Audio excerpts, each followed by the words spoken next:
माता कौशल्या से अनुमति प्राप्त करने तथा विदा लेने के पश्चात राम जनकनंदिनी सीता के कक्ष में पहुंचे। उस समय वे राजसी चिन्हों से पूर्णतः विहीन थे।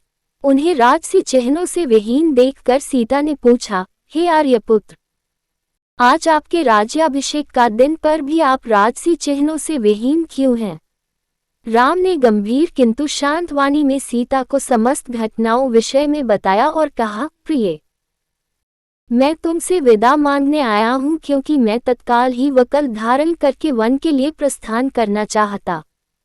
मेरी चाहता हूं कि मेरे जाने के बाद तुम अपने मृदु स्वभाव तथा सेवा शुश्रूषा से माता पिता तथा भारत सहित समस्त परिजनों को प्रसन्न और संतुष्ट रखना। अब तक तुम मेरी प्रत्येक बात श्रद्धापूर्वक मानती आई हो और मुझे विश्वास है कि आगे भी मेरी इच्छानुसार तुम यहाँ रहकर अपने कर्तव्य का पालन करोगी। सीता बोली, प्राणनाथ, शास्त्रों बताते हैं कि पत्नी अर्धांगिनी होती है। यदि आपको वनवास की आज्ञा मिली है तो इसका अर्थ है कि मुझे भी वनवास की आज्ञा मिली है। कोई विधान नहीं कहता कि पुरुष का आधा अंग वन में रहे और आधा अंग घर में। हे नाथ, स्त्री की गति तो उसके पति के साथ ही होती है, इसलिए मैं भी आपके साथ वन चलूंगी।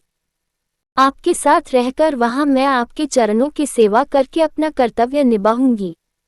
पति की सेवा करके पत्नी को जो अपूर्व सुख प्राप्त होता है वह सुख लोक और परलोक के सभी सुखों से बड़ा होता है। पत्नी के लिए पति ही परमेश्वर होता है। यदि आप कंद मूल फलादि से अपनी उदर पूर्ति करेंगे तो मैं भी अपनी क्षुधा वैसे ही शांत करूंगी। आपसे अलग होकर स्वर्ग का सुख वैभव भी मैं स्वीकार नहीं कर सकती।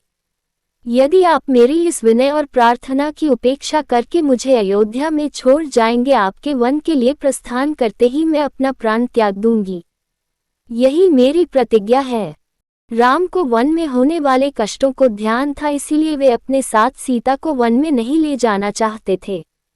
वे उन्हें समझाने का प्रयत्न करने लगे, किंतु जितना वे प्रयत्न करते थे सीता का हाथ उतना ही बढ़ते जाता था। किसी भी प्रकार से समझाने बुझाने का प्रयास करने पर वे अनेक प्रकार के शास्त्र सम्मत तर्क करने लगती और उनके प्रयास को विफल करती जाती। जनकनंदिनी की इस दृढ़ता के समक्ष राम का प्रत्येक प्रयास असफल हो गया और अंत में उन्हें सीता को अपने साथ वन ले जाने की आज्ञा देने के लिए विवश होना पड़ा। सीता की तरह ही लक्ष्मण ने भी राम के साथ वन में जाने के लिए बहुत अनुग्रह किया। राम ने बहुत प्रकार से समझाया, किंतु लक्ष्मण उनके साथ जाने के विचार पर दृढ़ रहे। परिणाम स्वरूप राम को लक्ष्मण की दृढ़ता, स्नेह तथा अनुग्रह के सामने भी झुकना पड़ा और लक्ष्मण को भी साथ जाने की अनुमति देनी ही पड़ी। सीता और लक्ष्मण ने कौशल्या तथा सुमित्रा दोनों माताओं से आज्ञा लेने बाद अनुनय विनय करके महाराज दशरथ से भी वन जाने की अनुमति देने के लिए मना लिया।